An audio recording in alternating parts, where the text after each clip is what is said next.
New tonight, we're hearing for the first time from one of the candidates running for president who's being left off the ballot here in North Carolina. Now, even though author Marianne Williamson is running as a Democrat, state officials upheld the party's decision this week to only include President Joe Biden as the only Democrat on that ballot. Capitol reporter Michael Hyland is live for us tonight in Raleigh. And Michael, what did Williamson have to say? Well, she feels this deprives voters of choices. She questioned why she was allowed on the ballot in 2020, but not this time.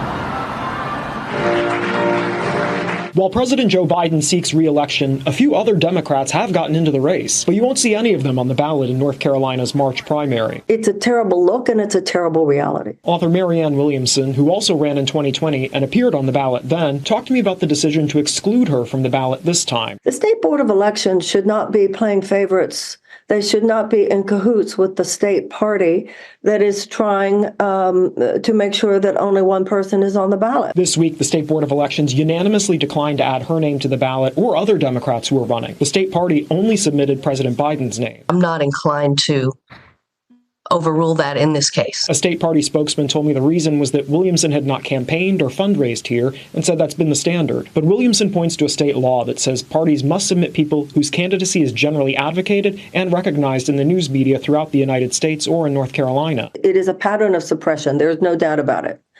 And they're doing it because they feel so strongly that in order to save democracy, we have to make sure Donald Trump does not return to the White House. Well, I agree with half, but I don't agree with the other half. I do agree that in order to save democracy, we have to make sure that Donald Trump does not return to the White House. However, you don't save democracy by suppressing democracy. There's a lawsuit in Florida over the decision to exclude her and other candidates there as well. But it's unclear if there will be a similar case in North Carolina. It makes people very cynical. It's very obvious to people. The timing here is key as well. Ballots are already being prepared to be sent out to voters who request to vote by mail starting 2 weeks from tomorrow. Live in Raleigh, Michael Hyland, CBS 17 News. All right, Michael, thank you so much.